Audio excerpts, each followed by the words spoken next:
Hi everyone. Now in this session we're going to get to grips with China's role in Africa as a general sort of investment principle in the African continent.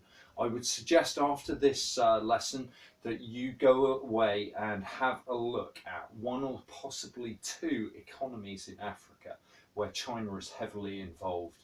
You can choose those two countries, up to two countries, easily by having a look at the Bridge and Road Initiative and then opting for two given countries where China has invested quite significantly. Okay, find out about exactly what the relationship is, the good points, the bad points, so that you've got some real case study examples to focus in on there. Okay, all right. Super stuff. Let's have a look then. So investment is largely structured around Chinese ownership. So 90% of investment that has been undertaken in the African continent is where China has at least a majority or a full ownership of the Chinese investment project and the companies they're investing in. Okay, so that's an important point to note.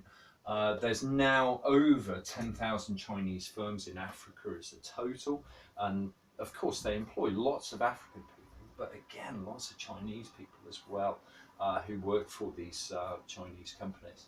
Now the suggested advantages of this include the following. So firstly, that aid can be used to create strong bilateral trade ties.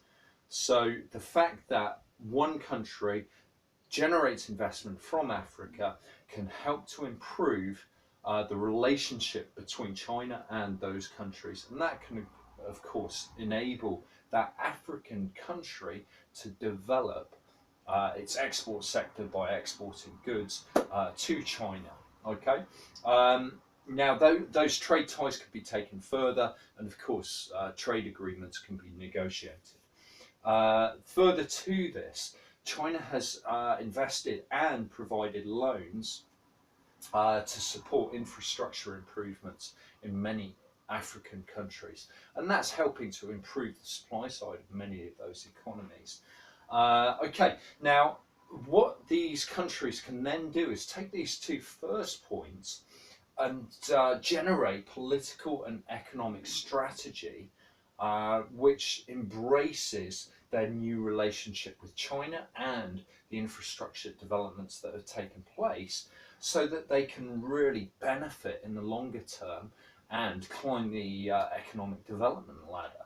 So that's where there is a real potential for China to have a beneficial effect on many of these African countries. Finally, I've put down here the potential for China to develop African middle classes and entrepreneurship.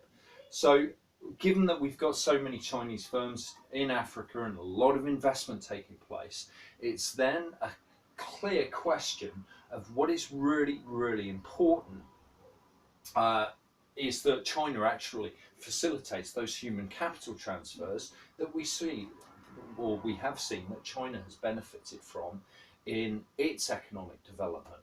So the question then becomes, is China helping the African continent doing that, in doing that, or are they just actually exploiting very, very low cost labour, or in fact actually just employing Chinese people? So it becomes quite contentious then, because really this whole sort of approach should be used as an opportunity for China to help develop the African middle classes and to develop the entrepreneurs of the future.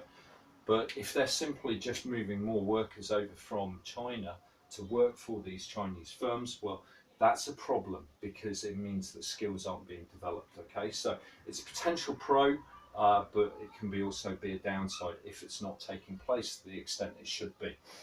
So the downsides, firstly, resource extraction.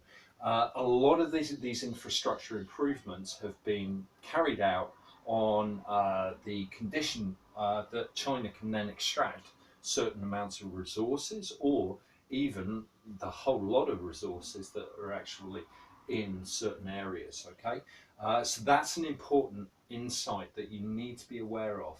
and China wants access to these commodities, whether it's iron ore, whether it's copper minerals, and so on. Okay, so very, very important for the Chinese economy and the production of buildings, electrical networks, as well as fiber optic cables and smartphone components and so on. Okay, so that resource extraction, very important. Countries with natural resource wealth have therefore benefited, but that's meant that some countries have also missed out. So it's not like this investment has been all over Africa. It has focused in on those economies where they're quite resource rich, but the political and economic system is rather unstable, and therefore these resources aren't necessarily well exploited. Okay.